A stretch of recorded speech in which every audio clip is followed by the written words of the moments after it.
My name is Alina, a 23-year-old college senior with sights set firmly on becoming a journalist.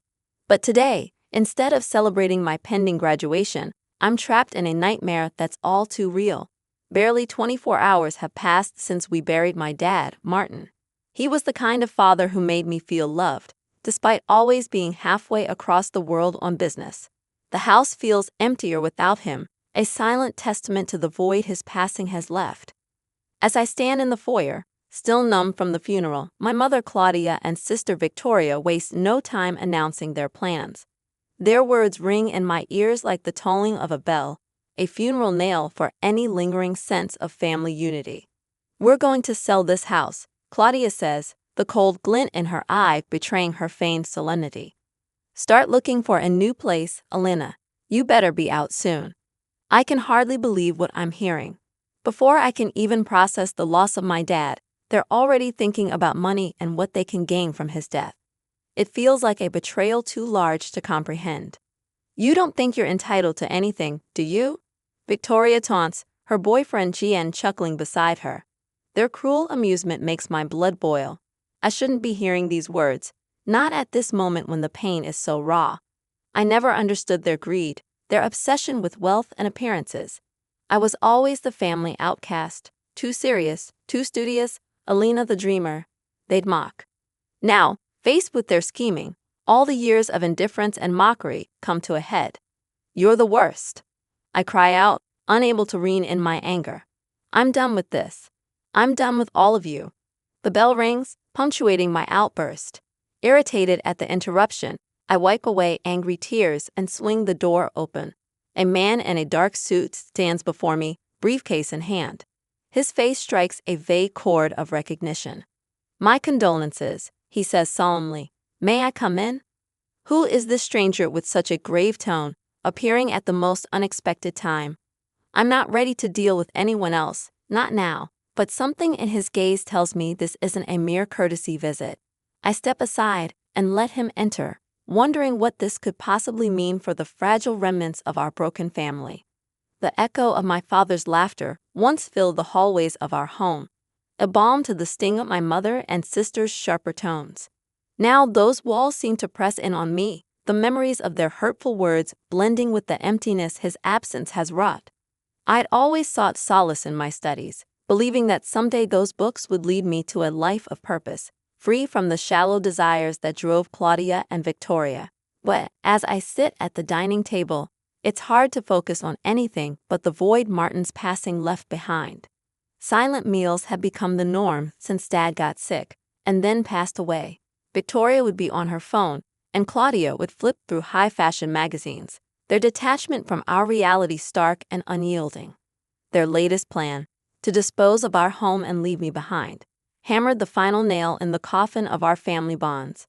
They seemed so eager to chase their fantasies of luxury condos and designer lives that nothing else mattered. Dad had been our anchor, and I'd expected at least a pretense of unity after he was gone.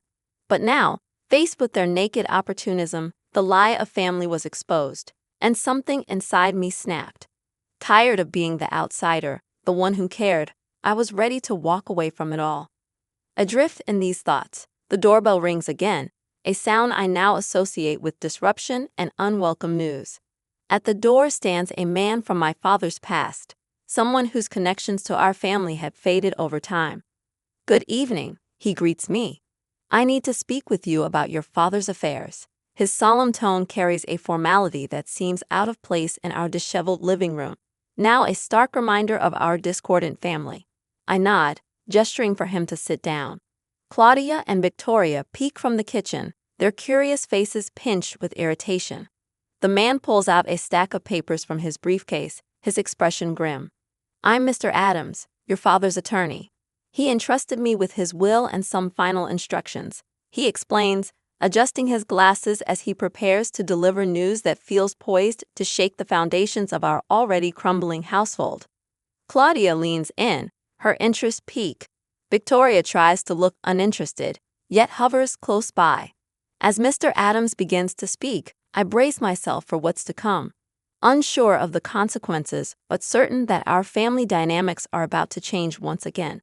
The room seems to contract with tension as Mr. Adams clears his throat, unfolding the document that holds the final wishes of Martin, my father. Claudia and Victoria perch on the edge of their seats, their eyes betraying a keenness they'd struggled to mask since we lost him.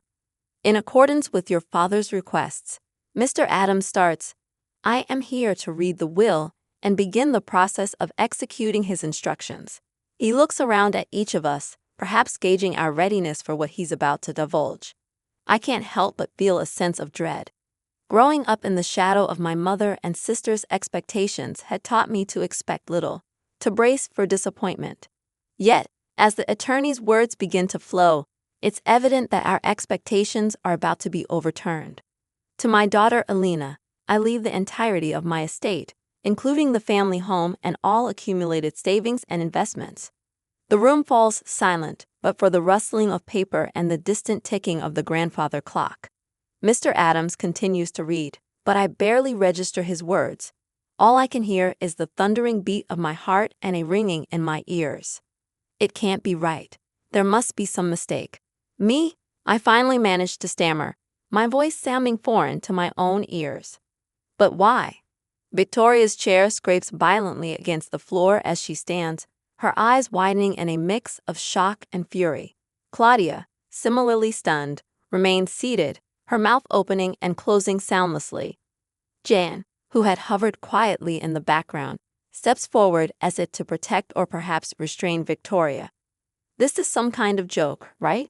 He demands, but Mr. Adams, he simply offers a somber shake of his head. There's no error, he assures us.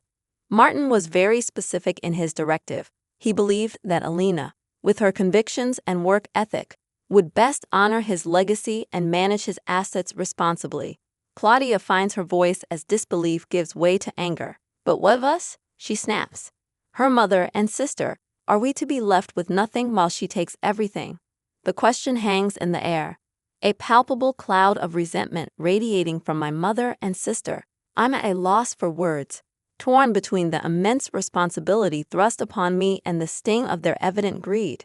Mr. Adams meets my gaze. Martin had his reasons, which he believed would be understood in time.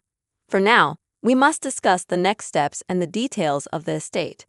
As he talks, I can't help but wonder what my father saw in me, what faith he had placed in my hands, and how I could ever hope to fulfill it amidst the ruins of our family unity. The silence after Mr. Adams' revelation feels almost as heavy as the sadness that gripped me during my father's funeral. Claudia and Victoria's outrage fills the room, crashing against my shock like waves against a cliff. For a moment, no one speaks. We're trapped in a standstill, the implications of my father's will cutting through the air like a cold wind.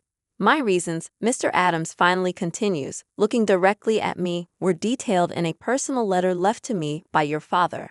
For you, Alina, I'm to give it to you after the reading of the will.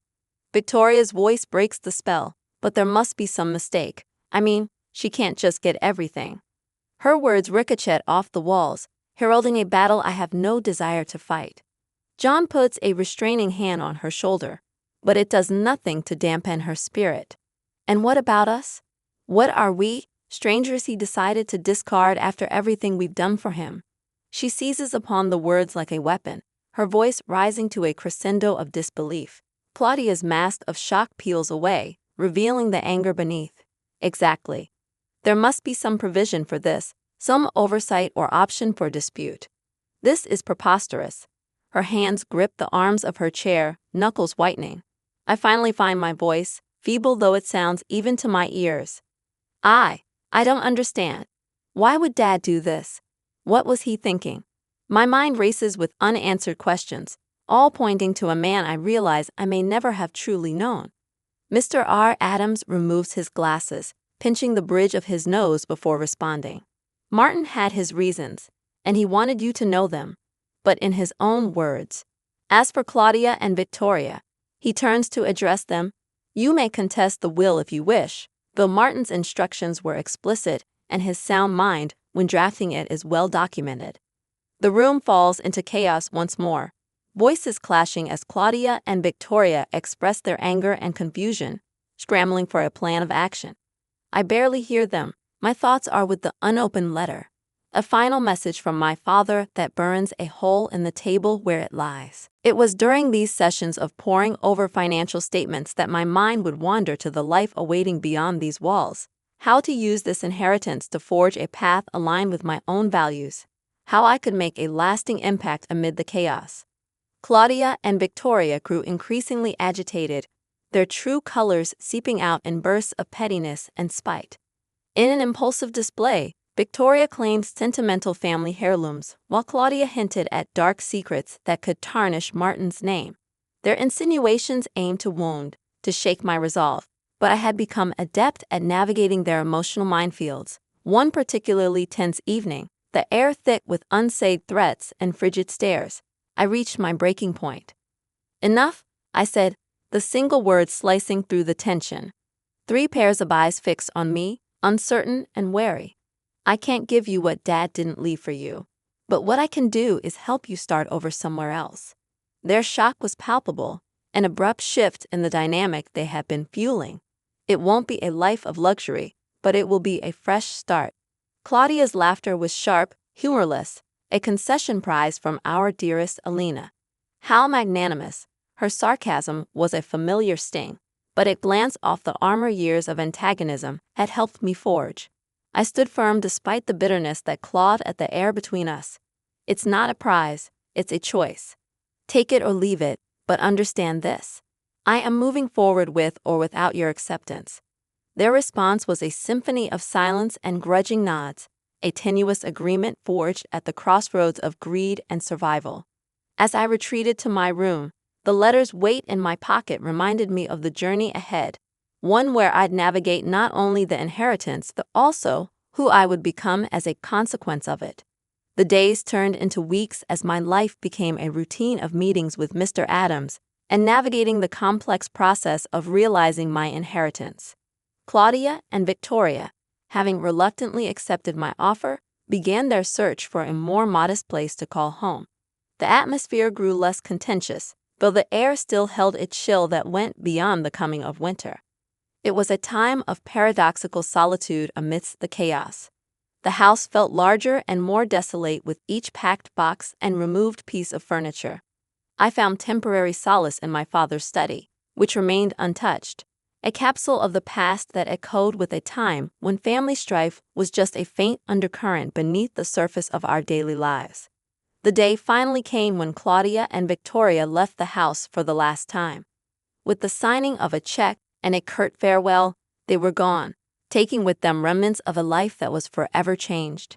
Standing in the doorway, I watched as their car disappeared around the bend, feeling an unsettling mixture of relief and sorrow. It was time to look to the future. With Mr. Adams's help, I set up a charitable foundation in my father's name, dedicated to fostering educational opportunities for young underprivileged students. Students like the younger version of myself, who once believed her dreams were unattainable within the confines of a home that didn't understand her aspirations. I enrolled in graduate school, pursuing a program in journalism that would put me on the path to the career I'd always envisioned. As I worked towards my master's degree, I used the network my father had left behind, along with the resources now at my disposal, to intern at a prominent newspaper. My life was busier than I ever imagined, filled with the pursuit of stories and justice, just like I discussed with my father on those long-distance calls that now felt like a lifetime ago. These days, I'm always on the go, carrying with me the principles that he instilled in me. The house, once a cage of sorts, began to feel more like a home as I made it my own. I repainted walls, rearranged furniture, and even adopted a rescue dog, a joyful presence that filled the emptiness with barks and boundless energy. The rooms that had once witnessed family feuds now opened up to friends, colleagues, and laughter. Sometimes, I'd find myself in my father's study, poring over his old letters and the faded pages of his books.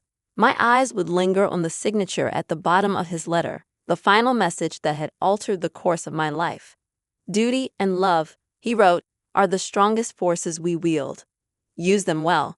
And in those quiet moments, surrounded by the legacy of words and wisdom that my father left behind, I'd whisper a promise to do just that. Taking a deep breath, I reached for the letter.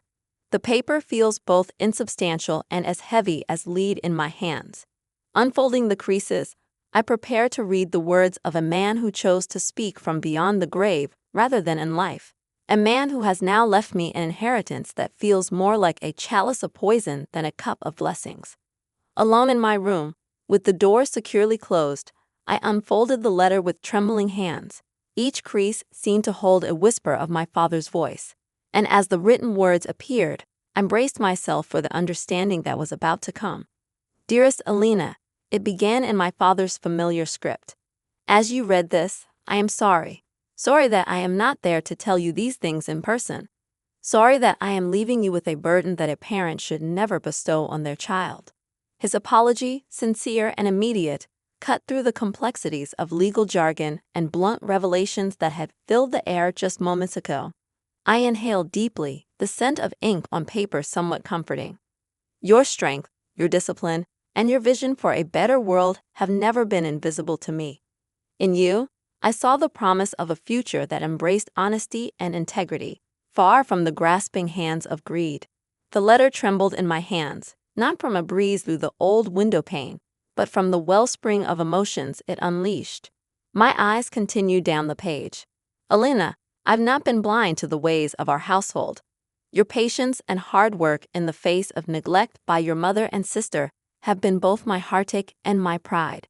Giving you the entirety of my estate is my way of reconciling with the unfair responsibilities you've been forced to shoulder. Each sentence wove a tapestry of my father's unspoken observations and quiet support. The man who seemed a distant provider had been watching all along, understanding more than he let on. My only hope is that this inheritance will provide the freedom and the means for you to fulfill those aspirations that burn so brightly within you. Do not feel confined to fix what was broken long before you could make a difference. Live the life you deserve, my Alina. I folded the letter, pressing it against my chest, feeling the ink-etched love of a father who had seen his daughter's unassuming sacrifices. A wave of determination swept through me, mixed with the grief that had trailed me like a shadow since his passing. Leaving the safety of my room, I stepped back into the storm that was my fractured family. Mr. Adams glanced up as I entered, a silent question in his gaze. Claudia's glare was sharp, fixated on me, and Victoria was pacing like a caged animal, her earlier rage turned desperate. It's time to talk about what happens next, I said, my voice firmer than I felt. Claudia scoffed. What happens next is that we challenge this farce. Victoria nodded vehemently. You won't get away with this, Alina. We deserve our share. Mr. Adams interjected.